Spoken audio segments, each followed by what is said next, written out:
Kuda Musasiwa is a man that doesn't need any introduction on the political and the business scene in Zimbabwe. We all know his career journey from being a young man who took a chance with Fadzai Mahere, and he was the political campaign manager for Fadzai Mahere's campaign as an independent candidate. And then he's, from literally from rags business until now it's a force to reckon with, which is now fresh in the box. And it's my pleasure to introduce Kuda Musasiwa. Kuda, I want to introduce you to the platform. We look forward to hearing from you just around, who you are. First of all, tell us who you are, who is Kuda Musasiwa? Where did you start from? What's your background? I know that your dad is a doctor. Is he a medical doctor? And what kind of family did you grow up in? What influences your wittiness and the fact that you cut throat in everything in terms of your communication, what you think, and you're quite impartial in terms of your approaches and your perspectives on things on Twitter and outside. And one thing that's so admirable about you is just how you do a lot of PDA with your wife and how much you appreciate her role and all that. Where did that all come from? Can you tell us more about yourself and your background a bit? Thank you. Thanks, Tendai, and thank you very much for your kind words. I really appreciate it. And thank you very much for having me on your platform, guys. This group has been very useful to me. I've been having a lot of reading and a lot of catching up, understanding and stuff, and a lot of benefit from being in such a great group with so many great minds. So thank you very much for having me. I was born in 1978, so I'm described as young a lot, and I think that's a very Zimbabwean thing to do, considering that I'm 43 this year in a couple of days. So I don't feel as young as sometimes I'm put out to be. But in Zimbabwean terms, I guess I'm still young. If you compare me to, let's say, our presidium. I was born in Bare in 1978, just in the tail end of the war. I kind of feel like I'm born free because I didn't really have to experience the harsh side of the war as much as, say, my sister who was 3 years older than me is. From 1978, in the early 80s, our parents went to Australia, where my father is actually a doctor in theology, and he studied theology there. And so I was raised up in Australia in the 1980s. And only came back to Zimbabwe in the early 90s when I went to school in Prince Edward. Some of my formative primary school years were raised in a foreign land, in a very sort of young Australia, which was still very, very white and still very, very racist. And I think that's where I did my primary school. Coming back to Prince Edward to Zimbabwe was a great relief to be around my own people and to be in Zim. And in those days, in the 90s, Zim was not the Zimbabwe we're seeing today. And I think I had a really great education at Prince Edward. It's a government school, as you know, but a very good government school. And then from Prince Edward, left for a year in New York. And then from New York, I went to London City University, where I studied computer science. Obviously, I came back to Zimbabwe after about a 15-year journey in the UK, where I had started a family, finished my university, and I was living, just in the diaspora, like many. Missing home, especially after having experienced such a great side of home. When I left Zimbabwe after A levels, I really had never intended to leave Zimbabwe forever. Like most people my age, when we left Zimbabwe, we're leaving for the purpose of going to explore, wet our teeth, and then always planning to come back home, because home was always great in those days.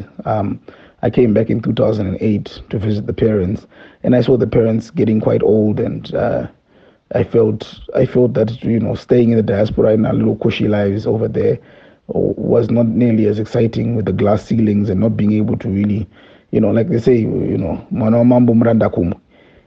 So I came home hoping to join the revolution that was happening at the time. The GNU had just sort of been announced, and we were all looking for a brighter, happier Zimbabwe, opportunities.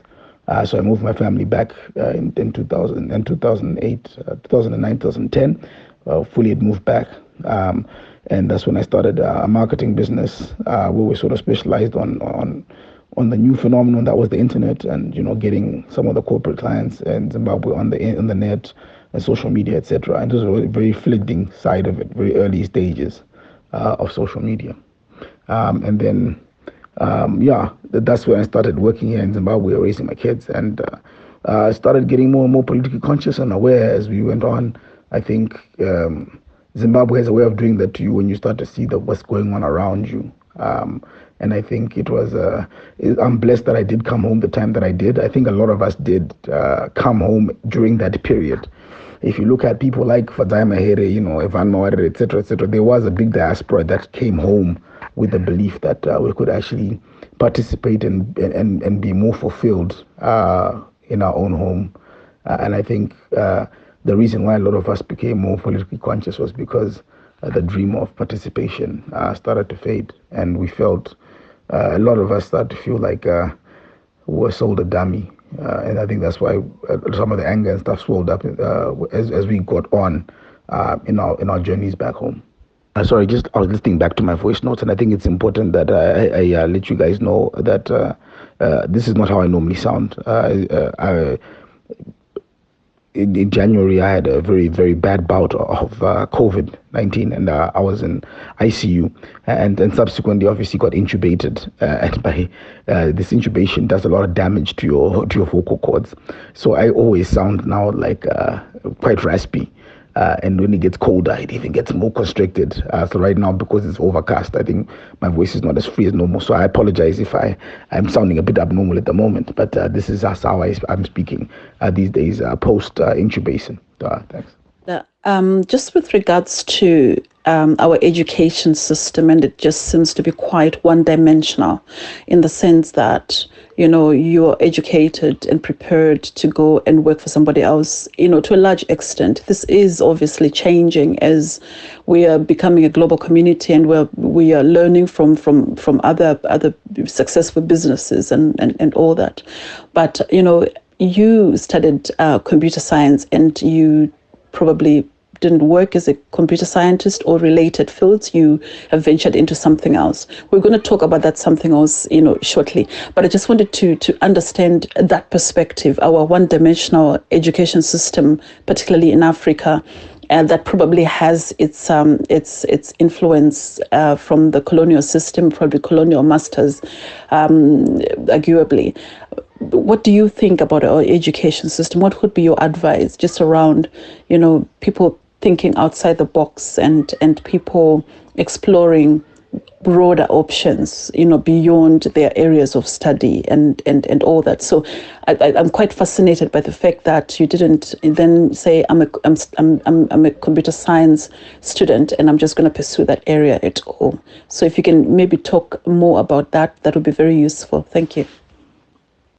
A lot of people that are resident in foreign countries, while they are there and they're able to benefit from the obvious convenience that comes with living in developed countries and a myriad of other added benefits, for themselves and for their children. But when you then, and some of them have, when you then bring back your family and your children to home country, as you did, coming back to Zim from the countries that you were living in, and you really did see the benefit of doing that.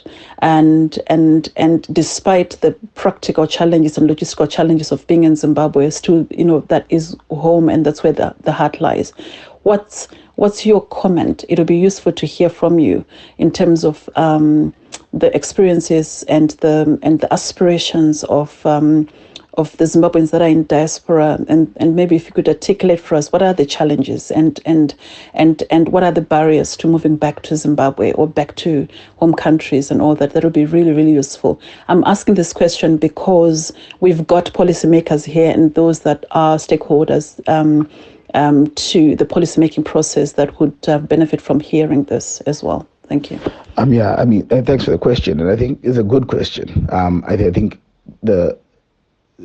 what I studied in school and what I'm doing now is very related in the sense that we are now a tech company, more so than most of the other things that we do. I think if you look at the fresh in a box model and all the other sites that are now running and the apps that are running underneath that, I think it is very heavily, data science, coding, computer science based. Graft. I think, look, I don't do any of the code myself anymore. Obviously, things have moved leaps and bounds since I left university, and I think we've got a great team that now does that. But I think I am somewhat in my space. However, your question is poignant in that we are obviously trained from a very young age to be the best middle management in the world, and I think this is, like you said, credit to the colonial systems and the way that has been ingrained in our society going forward. So even if you look at the general, if you take the words, if you take words that we use, for example, the word basa alone, if you break it down to its stems and the etymology, you're literally talking the word basa being sort of like a derivative of basa or boss, right? So it's always like when you finish school, you must look for a boss, and I think this is testament to a very solid, imperialist, colonial power that made sure that we, even within our language structures, we are taught to look for jobs post their education and IQ metrics, and I think there is going to have to be a big paradigm shift in the way that our kids are taught in schools. I mean, I'm a big proponent of the fact that, for example, kids should be taught in the language that they speak naturally. I think we would get more doctors, more engineers, and more mathematicians, etc., if kids were taught in the language that they are in the most comfortable with, whether it's Ndebele, whether it's Tonga, whether it's Shona.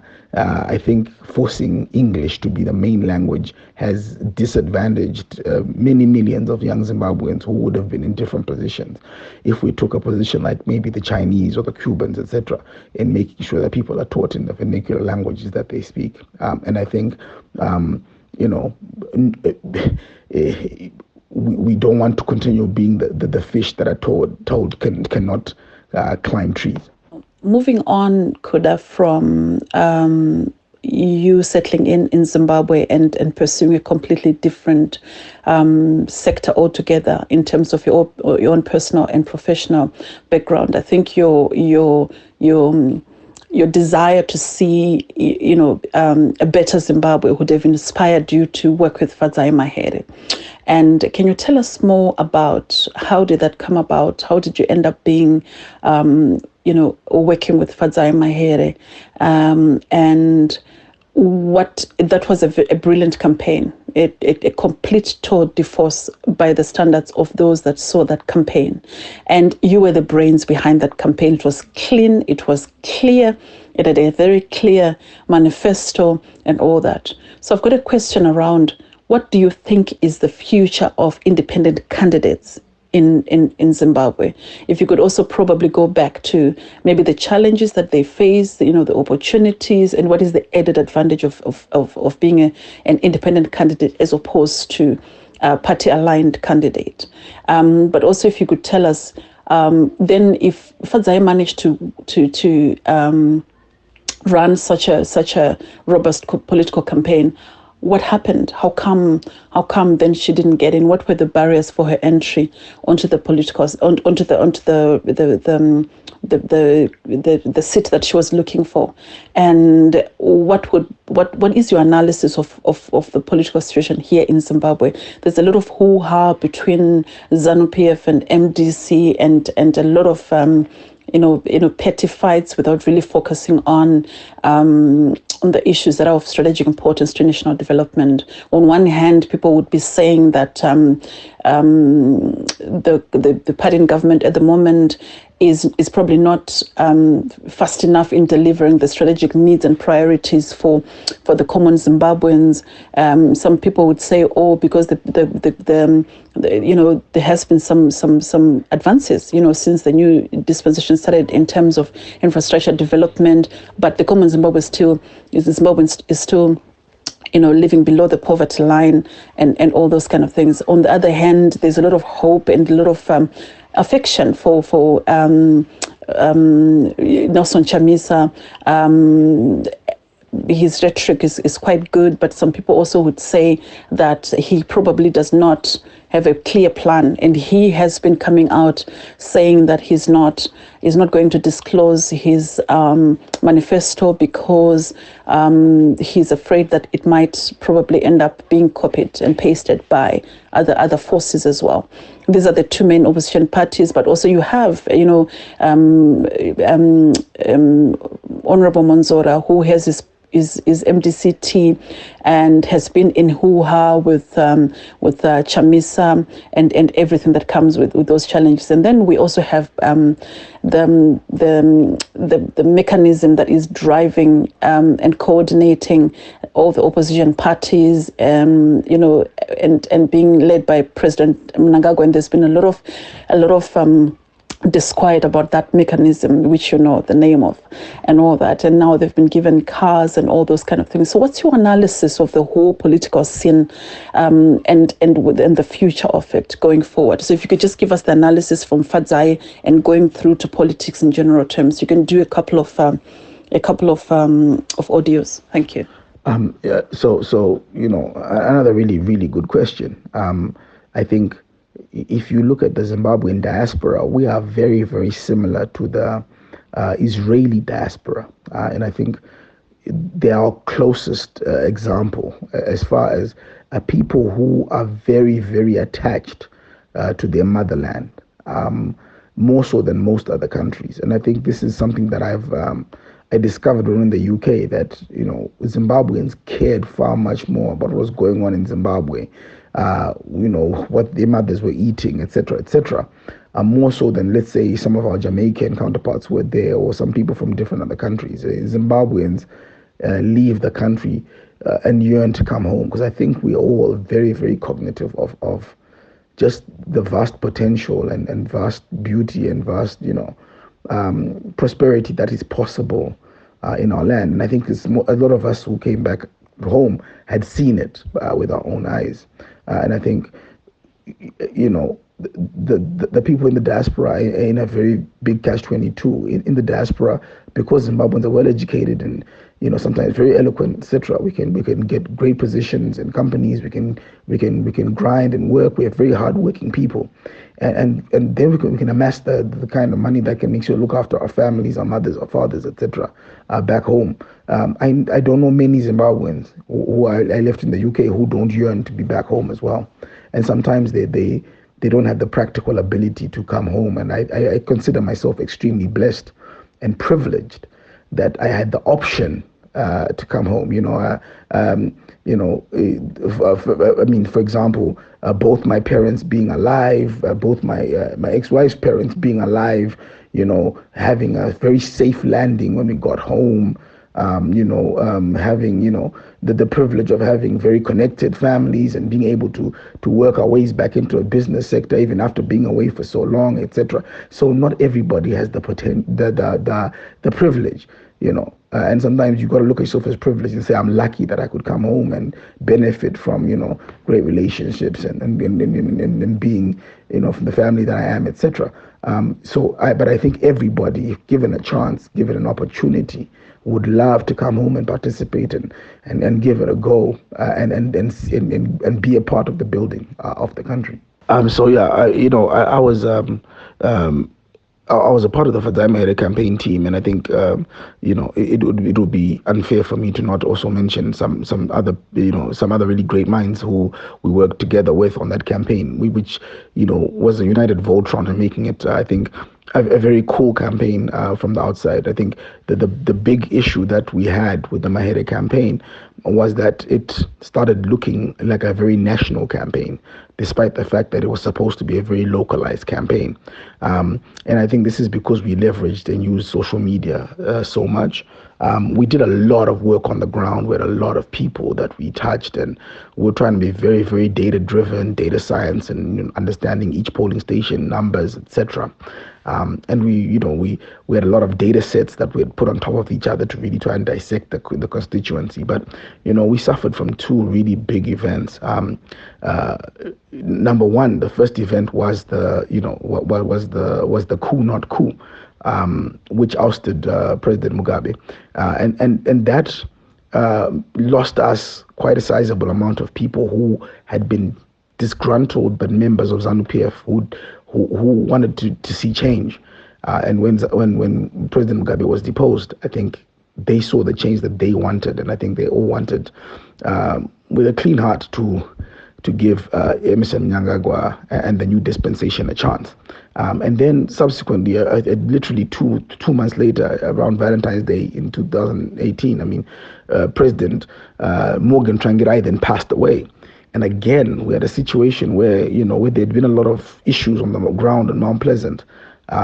We lost a big part of the MDC core support who had been supporting Mahere, because they were also a bit tired of impositions, as on the MP position, etc., etc. And I think President Nelson Chamisa gave a brand new perspective and energy to the team. So we now had President Mnangagwa and we had President Chamisa bringing the change to both sides that they wanted, and we subsequently then came third in that constituency, because we just did not have the numbers by the time the election came. And I think I knew that. I think the team had realized that the majority of the people that were supporting us with a lot of passion in the beginning had found the change that they wanted, and the whole mantra of the campaign was "Be the Change." So we came a very cool third, which I think was devastating, but it was a lesson learned. We didn't go into the independent position because we started the position before the alliance was formed. When the alliance was formed, we desperately attempted to play with others and join the alliance and participate in a bigger tent, because we knew, our campaign was looking very, very national. So people would be talking about Maimjuru, Kosana Moyo, and Fadzai Mahere, which was really crazy considering those other two were national presidential candidates, and we were just trying to win one Harare constituency.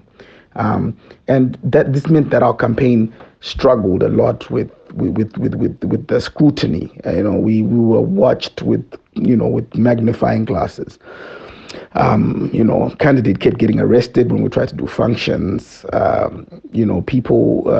People expected us to be a national campaign. So, we had to translate our manifestos into Ndebele. We had to do, Braille. We had to do sign language, because the pressure kept coming from external forces that, you guys have to do this, you have to be inclusive, etc., etc. And yet, some of these things that we were now doing was pleasing a national agenda, and yet we were in a local campaign. So we lost the loss was very, very difficult on us. We spent a lot of energy and time in that space. But, fortunately, the same alliance who had rejected us have now obviously embraced our candidate, and she's now spokesperson for the party, which is great. And I think on a merit level, she's added already a lot of value to the MDC alliance with her professionality, and I think with a lot of the energy she brings back from the team. I think Fadzai is a great appointment for that space. And I think we have Honorable Muliswa in this group. There is definitely space for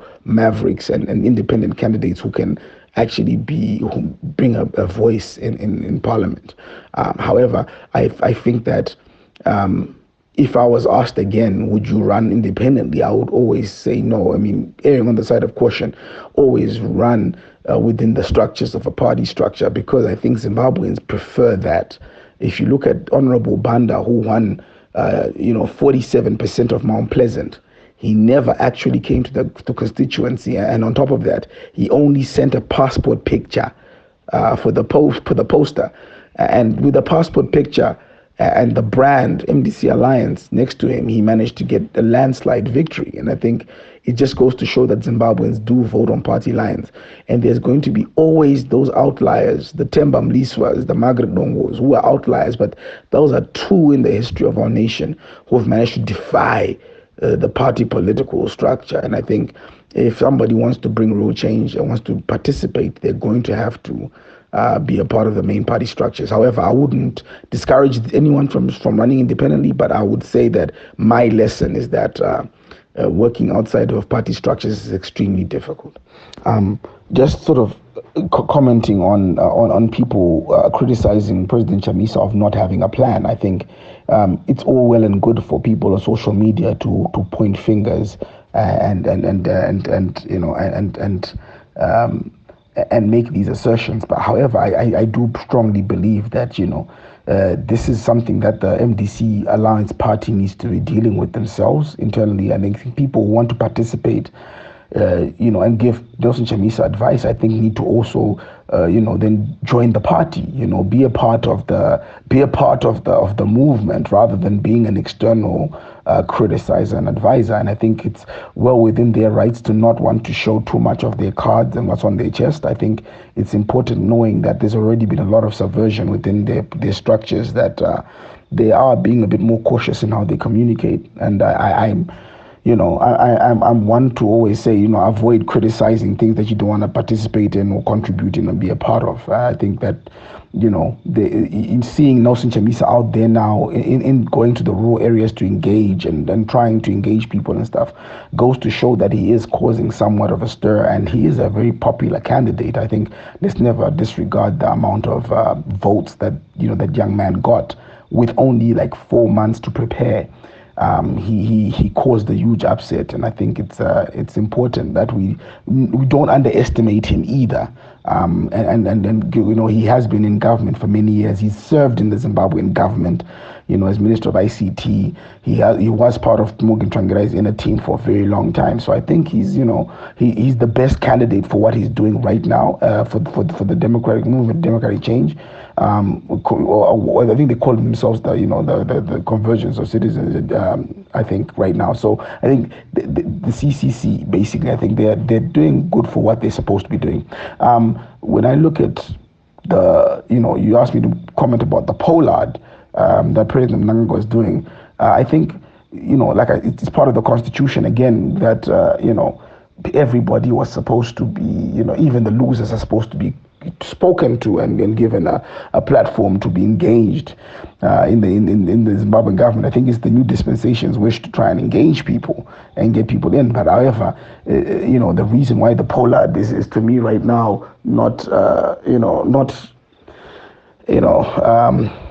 it's not something that I'm personally a fan of. Is that it doesn't have Nelson Chamisa involved, and I think for it to make a lot more sense, it will need the guy who got, you know, the other half of the votes. I mean, that would make perfect sense. But, you know, like I said, it's a noble idea, and I think it's something that should be carried on in Zimbabwe, if possible, that even the losers are engaged post elections, so that there's always a national dialogue around this. But right now, the current situation with Pollard, for me, doesn't sit right. It's flawed. As far as the 2023 elections, I'm a very big supporter of people, the young people holding the political elites who want to be their leaders to account. I'm a very strong supporter of young people caucusing and getting together in groups and making sure that they speak to every candidate and making sure they place their demands at the feet of all these people who want to be our leaders, so that all of them give us a plan. And they're going to have to all give us a plan of what they want to do for us in the next 5 years in Zimbabwe. And we're going to have to together sit down, dissect these plans, and then use our vote as the biggest weapon possible to give the power to the person who is going to do what they say. And we're going to have to use the history of that person. We're going to have to use what they've done in the time that they had access to power, because all our candidates have been in positions where they could have made real changes in the time they've been in power. And I think it's going to be important for the young people to really scrutinize the people who want to lead them.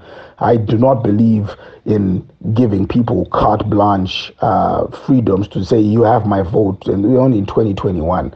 I think in 2021, if you're undecided and you're not part of any party structures, you have the right to caucus and find the candidate that's going to do the best for you. And I think we're going to have to be looking at that person's history, their age. We're going to be looking at the way that they have operated and they've moved, their integrity, their love for country, etc., and then see if we can get behind that candidate. And we are all going to have to participate in getting people registered to vote and kill the apathy that's stopping young people from being excited about politics in this country.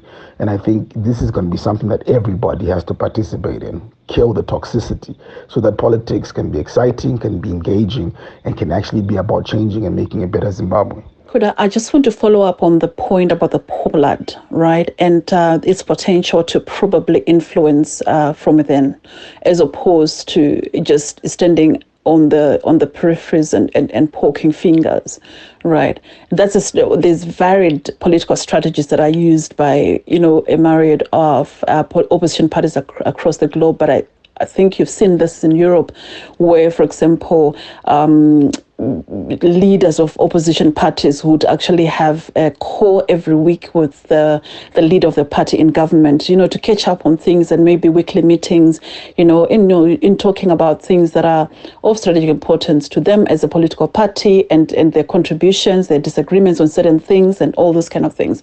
Now, obviously, what then happens in parliament is completely different, but in terms of the leaders themselves, they are able to be cordial in discussing policy-related matters in private doors without any problems, right? So that as a model seems to have worked very well for many, parties in developed countries.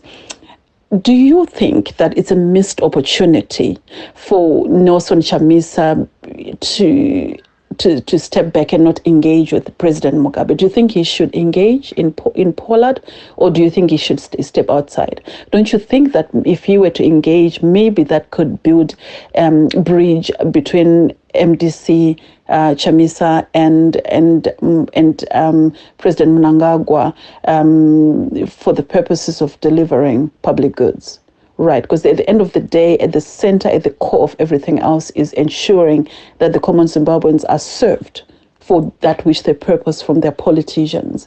And maybe a conversation of sorts between these two guys, will be important. But the fact that Nelson Chamisa has stepped back may probably be not be so great in terms of the political process at play at the moment. So I just wanted your comment with regards to that. Thank you.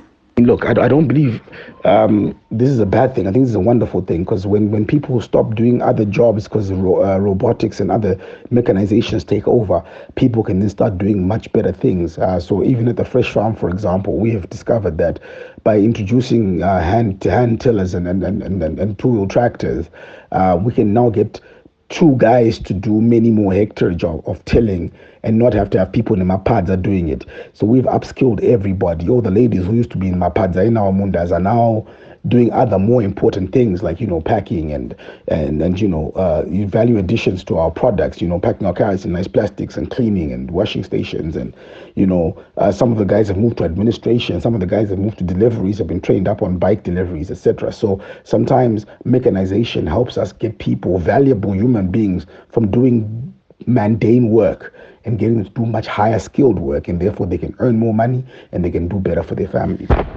My last political question, Kuda, has to do with the First Ladies and the role of the First Lady. If you will recall, post-independence, Zimbabwe, we had a sweetheart of a First Lady in Sally, who was from Ghana, and probably her importance and her relevance to influencing the political decisions or the political standing of President Mugabe, or maybe just the political stature of Mugabe himself as a man and as a husband, probably was recognized posthumously.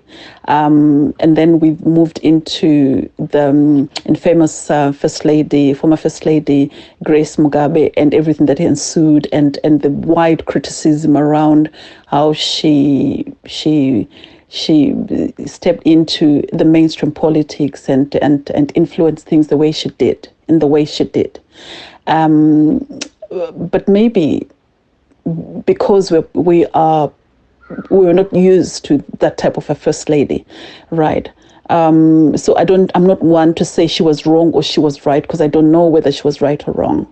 And now we have the current First Lady, Amai Mnangagwa, who is quite philanthropic in her efforts to reach out to the disadvantaged communities of our society, and everything that she does. And across the spectrum of our First Ladyship, there has been, criticism and acclamations in equal measure, right?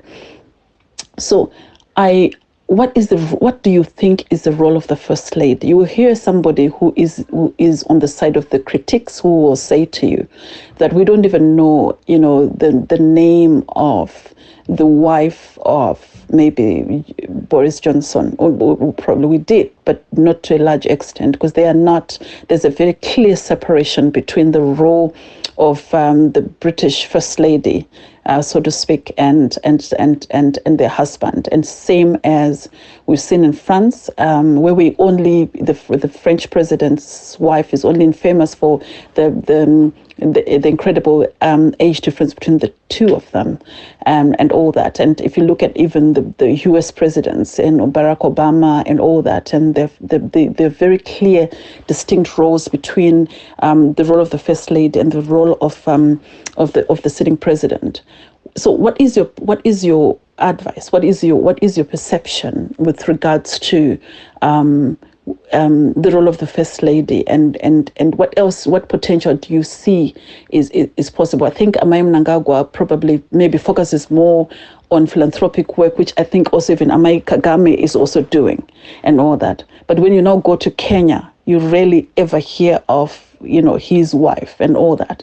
So in Zimbabwe, we seem to probably have remnants of however negative or positive feelings that people felt during Amai Mugabe's time and all that. But I don't know whether whatever Amai Mugabe or Amai Mnangagwa, I don't know if they're right or wrong. So I just wanted, in your analysis of the global First Ladyship, what do you think? What is the role? What should be the role? Should the role of the First Lady should it just be philanthropic? What do you think about that? I just wanted your comment on that. Thank you. I mean, look, I see all the examples that you've thrown with France and England, etc. I think I'm going to give my answer purely on a broad aspect. So if this was Nelson Chamisa or Trangirai or Mugabe, whatever, the role, I believe, the First Lady or the First Gentleman must partake is that, remember, these are the spouses of our leaders, and obviously have to bear the brunt of being partners with them, counseling them, giving them support as they lead, and I think this is something that we as Zimbabwean already know how the wife or the husband of the person in charge must behave, in the sense that in the sense that if the husband is the president, the wife in Jamai and becomes the mother of the nation. So I'm giving this as a broad answer. No matter who's in power, the First Lady must be given the same respects that we give our leaders. And I think this is just to avoid a very patriarchal society that is growing up.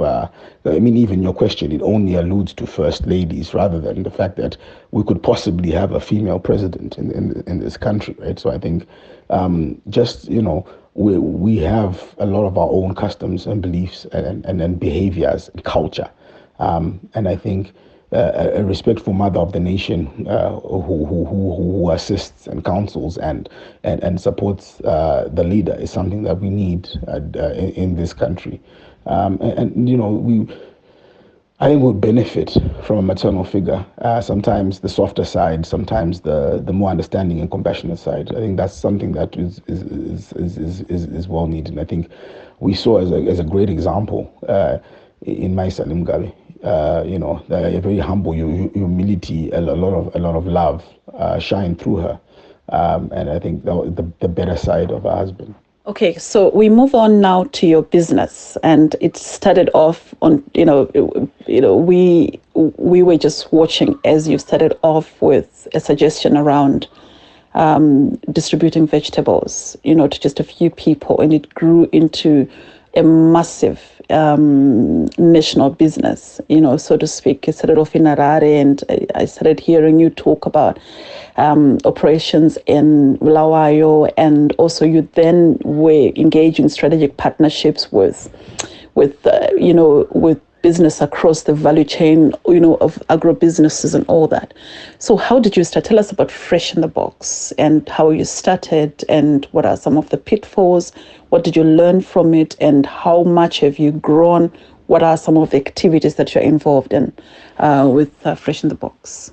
So Fresh in the Box started through desperation. To be honest, I think in the space that we were, as the economy was tanking a little bit, coming in the end of 2016, 2017, clients were drying out of money, and money was becoming tighter. The one-to-one gauge experiment had pretty much failed. I think me and my brother had started up our greenhouse project with our tomatoes, and we were we were hoping that getting into farming was going to be a good side hustle. But we actually got to a stage when one day, when my last client fell over after the election, obviously, I became too politically exposed, I believe, and a lot of clients just wouldn't touch me at that particular stage. But we did have the greenhouse projects that we were doing, my brother Rufaro, and that's when we started trying to really take it seriously and do best practice in growing our crops. And then when we ended up going to Twitter, 3 years ago today, actually, we were now struggling to sell the tomatoes. The tomatoes were becoming extremely prolific in production. We had a really beautiful crop. We had now managed to deal with the tuta absoluta problem, and we'd managed to deal with the whitefly, and we had a really beautiful, beautiful crop. But the problem is now selling this crop was becoming really difficult, and marketing the crop. The shops were insisting on 30, 60-day payment plans to pay for crops. On top of that, paying us in an RTGS that was sliding in value.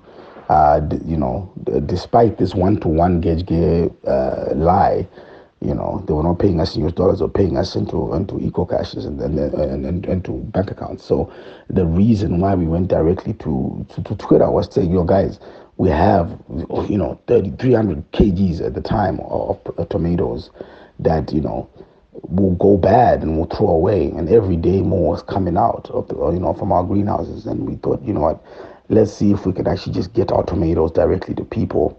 And charge them what we would charge the supermarket fairly, and just take it to their homes. And I think that was the whole plan, And we quickly discovered, because we had tried everything else. We had tried taking up tomatoes to Mbare, but if you're in Mbare, if you don't have your makoronyeras there you've put on the payroll, if you don't have a table there and you've put city council on payroll and stuff, it's impossible.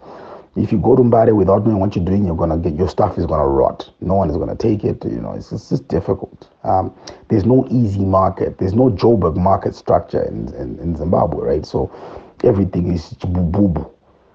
So we had to cut out the middlemen and cut out the supermarkets and say, let's take our tomatoes directly to our customers. And I think when people on Twitter started ordering, we didn't even have a name for the business. We were just like, I would rather take my tomatoes in my car, drive around, and just give people, and they give me a fair return at a lot cheaper than they would pay in the supermarket. Because the supermarkets pay us, let's say for tomatoes, they would pay us 30 cents a kg and then sell it to you guys at $1.50 a kg. It's ridiculous, right? So we say, look, we'll give our customers 50 cents a kg. Just take it off our hands and we'll drop it off at your house. And I think the response was phenomenal from people supporting us and buying our tomatoes. But I think the bigger response was with other farmers who were just like us. That was the big eye opener, where people started hitting me up in the DMs and saying, guy, can you help us as well? Tinema, baby marrow, I have lettuces, I have, a lot of farmers were in identical situations to us, where we thought, my gosh, we are all here struggling in this new environment, trying to make a living honestly on the ground, doing agriculture, and then we find ourselves, throwing away food. So when these guys were hitting me up in my DM, I just said, look, if you can get to my house in Sunridge by 6 a.m. in the morning with your produce, we'll put it in a box, and then I'll deliver it as a box to people's houses. And I think that's how we started. We started purely desperation, and by serendipity and by mistake did we now manage to link up all these farmers and start delivering vegetables. And the beautiful thing about vegetables and food is that people have to eat every day. If I sell you a cabbage, a bundle of rape, some tomatoes, onions, etc., etc., I know within a week you need it again. And if I do a great service and if I do it for a great price, you'll come back. And I think this is the simplicity of the business. So it's no order from other farmers like us. We grow a bunch of stuff ourselves, and then we deliver it to people's homes. And that's now grown, obviously, into B2B, into B2C, to B2B as well. We're now doing hotels, we're now doing cafes, and we've actually grown quite big, and this is actually quite a blessing. I think it's also very, very important to highlight how important it has been in the business to partner up with a lot of other great young businesses to help us scale.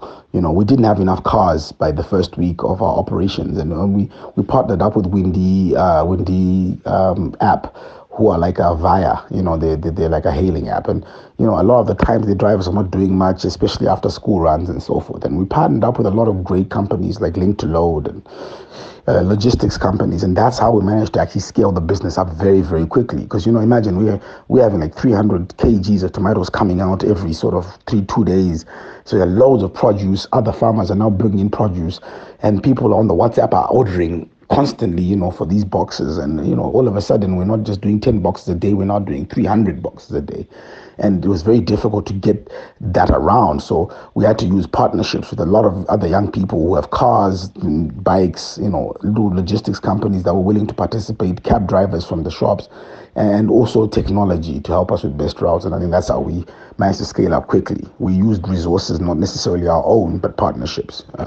In terms of financing of your businesses, and I think that's one of the major challenges that upcoming young and small enterprises are facing at the moment, what are the opportunities for capitalization of small businesses in Zimbabwe? What was your process for the capitalization? And what is your advice just with regards to, what do people have to have in place for them to be able to enhance their prospects for getting capital and getting funding and financing for their projects going forward? I see this a lot, and I've seen this a lot in our young artists in Zimbabwe, where they will bring their music to radio stations expecting that they will have airplay. But unfortunately, working in radio, sometimes it's difficult for you to always tell people that your music is not great sometimes. So it's also about the quality of the music. And and also a lot of our people have got great talent in music and all that, but some of it is simply just not great. But people don't understand that radio stations should actually, or can actually say no to bad quality music and all that.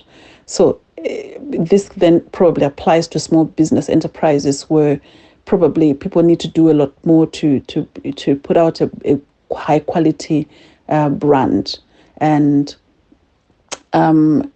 which is what you've managed to do very, very well, in terms of even the quality of your logo, the quality of your flyers, even how you package your products and how you market them, and you're quite strategic, you're quite incisive, and you go where you follow the money, essentially, and you've done a very good a value proposition and all that. So I think it's great what you've done, but how can people enhance their opportunities for getting funding for their businesses going forward?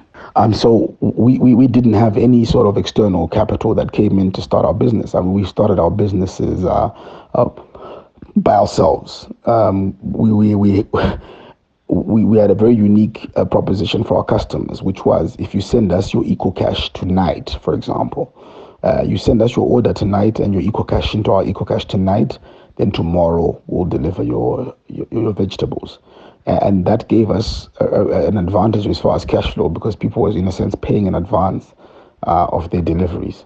And some customers were even paying 4 weeks in advance. And so that helped us build up cash flow to propel our business forward. And as we've grown, obviously, we've been lucky in the sense that the technology that we've been building around Fresh in a Box has also started being used by other companies. So people like Lamasat, Zemspice, Pool Plaza, a lot of other companies have now started using our tech, our website structures, our backends, and so forth. So believe it or not, the vegetable business is no longer the biggest part of the business. Obviously, the tech side is now much more, because, thankfully, COVID came and everyone now needs to go online, and we were sort of pioneers in that space. And so we've been really helping a lot of people who run big businesses, and luckily some of them are our customers, to get online, get their apps up and running and stuff. However, I believe it's important that I say that you must start as you want to finish. So do not take any shortcuts when you're starting your business, as far as the things that you really, really, really need to pay attention to is the money that comes in, the money that goes out, your cash flows, your receipting, your company expenses, your wages, etc. Because now that we're 3 years old, and now that we've had suitors coming to us and saying, hey guys, we would like to invest or would like to buy you, etc., etc., the one thing they always want to do is a due diligence, and they always want to look at your books. So I always tell people who are starting business that please do not take any shortcuts when you start. Don't leave it for tomorrow. Everything you do, just make sure your books are correct. Make sure you're paying your taxes. Make sure you're being, because if you ever want to get capital into your business, it's going to be really, really important that you people can do a due diligence and look at audited books and say, cool. This is a good day. Even if you're making a loss. I think in 2019, we made a loss because we did a lot of expanding into different territories, etc.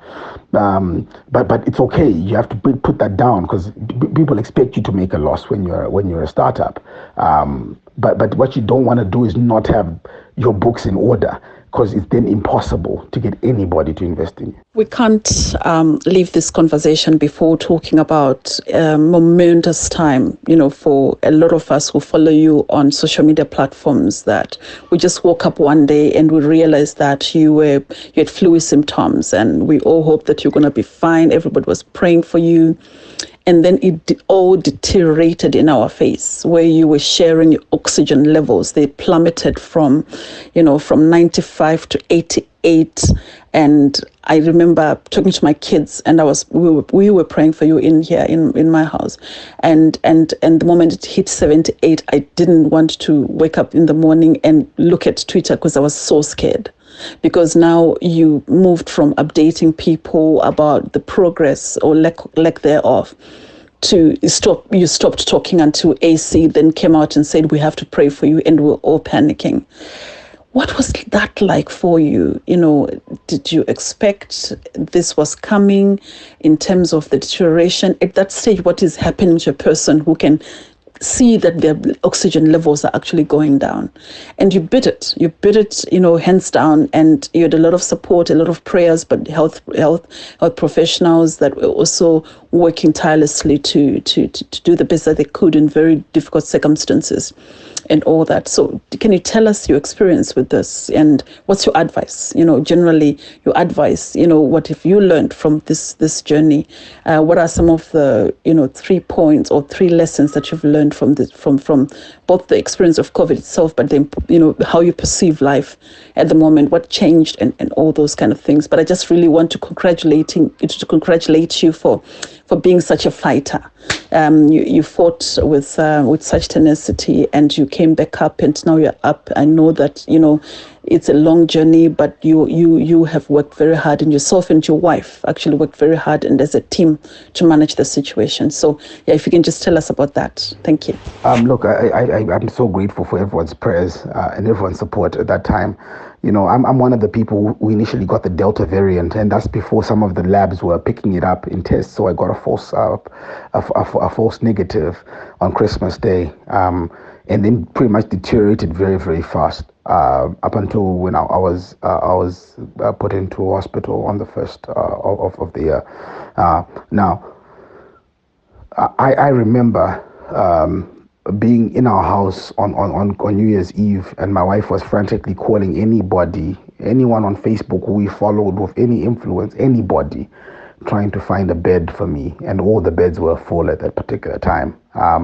And they had an oxygen saturator for me at the house, and and then it was raining obviously, so the Magetsi kept going, so the oxygen saturation didn't work, and my sats had gone down to like, I think, I don't know, 61%, 41%, and so forth. So by the time I woke up pretty much on the 19th of January from that point, because I'd stopped being able to get enough oxygen for me to stay conscious. And I think it's by pure luck that I think it was one of my followers on Twitter was something at Avenues Clinic, and they made a call to their colleague at St. Anne's. And I think I think AC was running around trying to get me a bed. I think my parents were running, everybody who knew me was trying to get me a bed. But as you know, I'm obese. I have high blood pressure issues already, and I think I am one of two people who survived St. Anne's that particular second surge. The other 50 patients in ICU all died, sadly. It's a very, very sad event, and I think I'm extremely lucky to be alive, especially with all my comorbidities. Like I said, I'm overweight already. I was already having BP issues, and people like me just don't survive this. And I think it's a testament to a lot of prayers and a lot of people energy that kept me alive. The will to live. I had an unborn child coming, and it was a terrible experience. And even till today, like I said, when you guys hear me talk, I still have incredible pain in my voice box and my larynx, etc., because of the intubation that happened. I'm still extremely weak in my legs, and I still can't really carry my weight like I used to, etc., etc. So it's a really bad disease, especially if you get some of the long COVID symptoms. And I'm in a lot of groups with others who were sick with me during that period of time, and a lot of people have not recovered fully either. And I think it's because during Christmas time during that time, that festive period, I think some of us were careless. I think I wasn't nearly as cautious as I should have been, and I really put my family and friends and then the business through a lot of turmoil. All in all, I think we're talking, for me to still be sitting here today, we're looking now at around 25 grand. And that's for every single CT scan to check if I've got blood clots. That's for every day I was in ICU and HDU and CCU, and every therapist, physiotherapy, and just getting me walking and talking and all these things. It's cost a lot of money. And like I said, I'm very blessed to be in a position where, a lot of people helped out financially, and, the business was able to help a little bit and so forth. And I just don't see, I just don't see how I would have survived otherwise. So I'm really grateful for everyone who supported me during that time. Look, I don't believe this is a bad thing. I think this is a wonderful thing, because when people stop doing other jobs because robotics and other mechanizations take over, people can then start doing much better things. So even at the Fresh Farm, for example, we have discovered that by introducing hand tillers and two-wheel tractors, we can now get two guys to do many more hectares of tilling and not have to have people in Mapadza doing it. So we've upskilled everybody. All the ladies who used to be in Mapadza in our mundas are now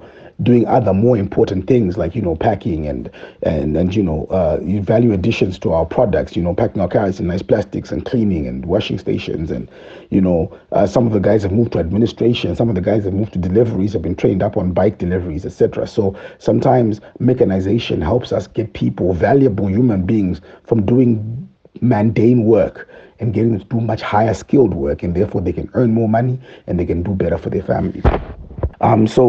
Our stack is built on the absolutely world-class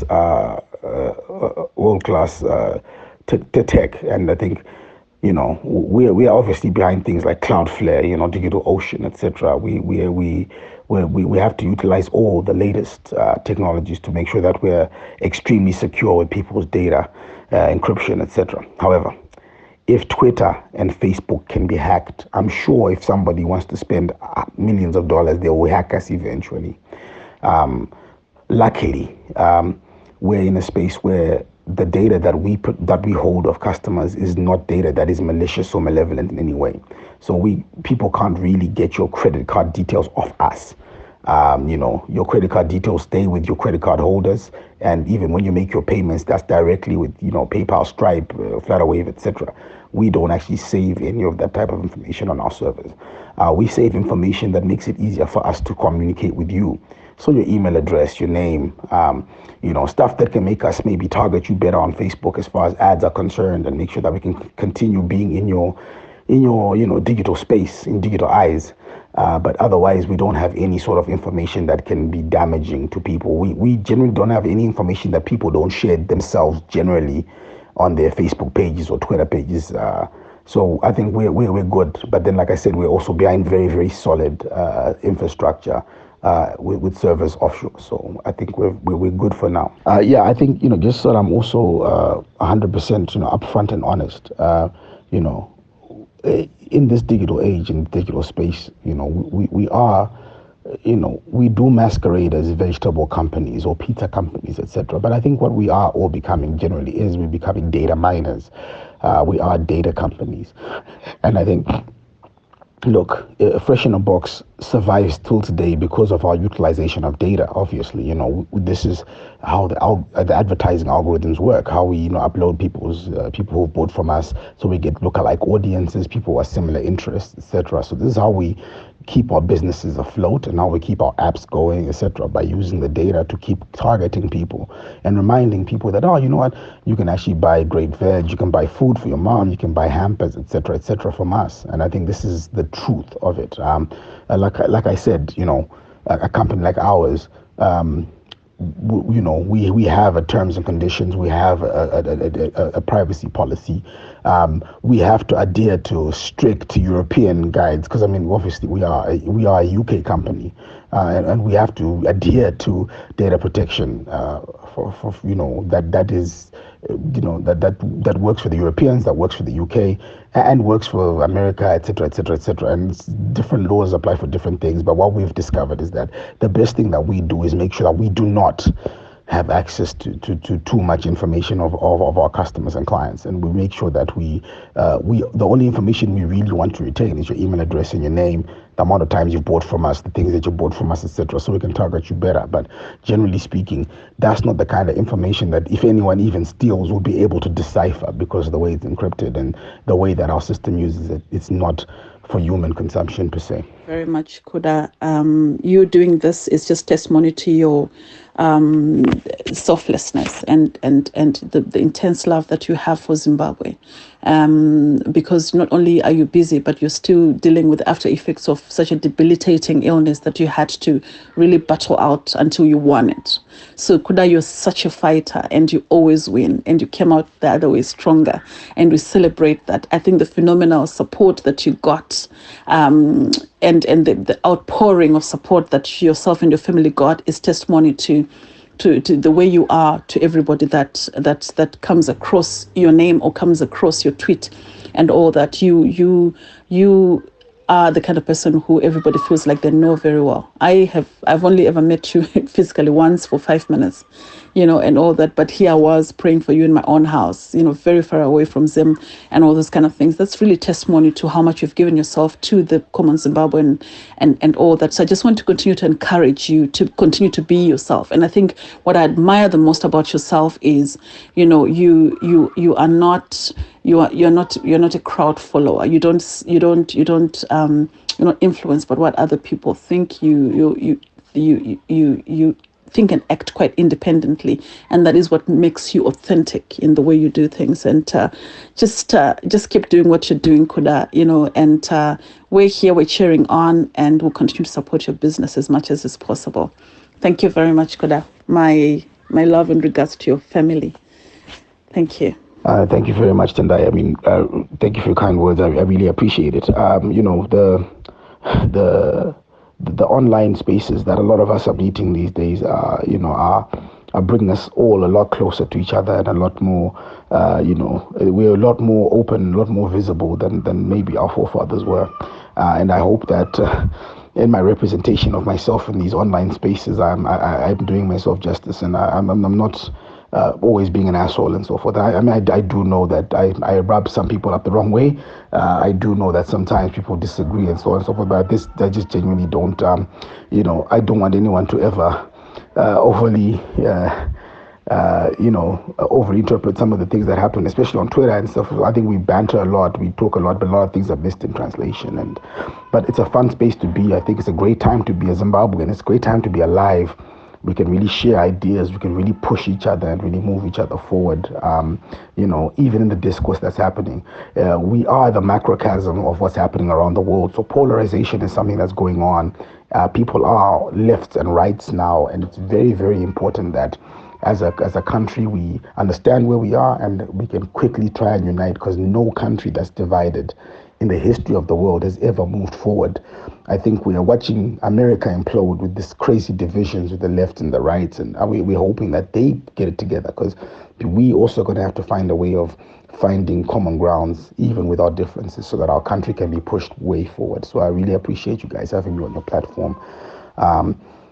Anyone who wants us to deliver great food that we grow ourselves, to your moms, dads, come family over here and let us know. Order using our app. Would love to serve you. We have done over 300,000 deliveries. We screw up sometimes, but we always try and fix it. We always make sure that we're integrous. You can go on all our reviews on Facebook and on Google. We've never, ever let our customers down. We always go over and beyond to try and make sure we give you guys a world-class service, because we believe that Zimbabwe is a world-class place. So thank you very much for having me.